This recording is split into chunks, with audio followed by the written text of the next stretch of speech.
Meteorologist Remeisha Shade is tracking a much nicer weather day here in Houston, but yesterday was packed with tornado warnings in some parts of our viewing area. That's right. It got a little crazy, a little ratty on us from about 3:30 to 4:30. I think that was the worst of it. That one storm, that supercell storm that was moving out of Northeast Harris County, moving into Northwest Liberty County, decided to kind of start to rotate, got a little stronger, tornado warning came out, and before you knew it, we had damage reports coming in, trees that were reportedly blown down, and we just now have received confirmation that we had 2 tornado touchdowns yesterday. They were what we consider weaker tornadoes. When you look at the enhanced Fujita scale, you can get anything from an EF0, which is considered a weak tornado, all the way up to an EF5, which would be worst case scenario, the type of thing you would see in Oklahoma or something like that. So it wasn't an EF3, 4, 5. It wasn't even an EF1 or 2. It was an EF0 that we saw, and we had 2 of those. Basically, it was the same supercell storm. It produced a brief tornado on the ground for a minute or less, lifted back up in the air, and then produced a second tornado for about 6 minutes. So I'm going to take you through the latest findings from the National Weather Service here in Houston and Galveston. They did send out a survey team. They stayed out there for the majority of the day. They wanted to make sure that they assessed the damage to determine if it was from straight line winds or from tornado damage. So they did determine that it was a tornado, not one but 2.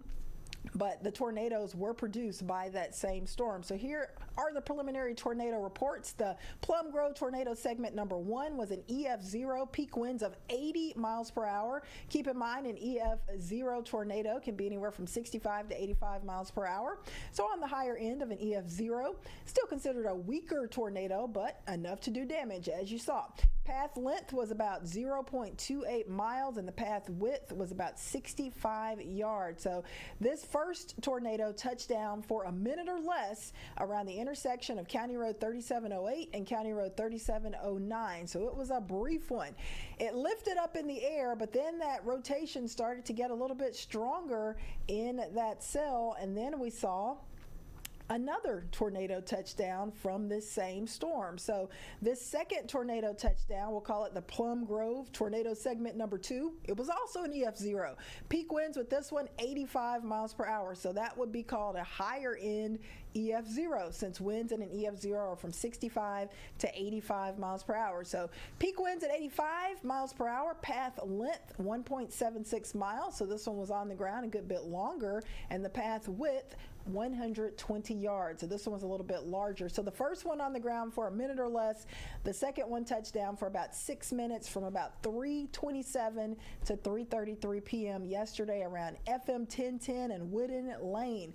FM 1010, that's where a metal shed just basically was ripped apart. It collapsed, but the National Weather Service did note that the cars that were in that shed were not lifted up into the air. So that's how they knew the tornado couldn't have been super strong, but it definitely looked like it was a tornado because you could see the twisted metal and just the way the damage was laying. So definitely a tornado here. Some damage was also reported in the Bella Vista subdivision. So we were closely monitoring the National Weather Service crews and waiting for them to get their results, and we do have confirmation now of those 2 EF0 tornadoes in northwestern Liberty County near Cleveland and Plum Grove.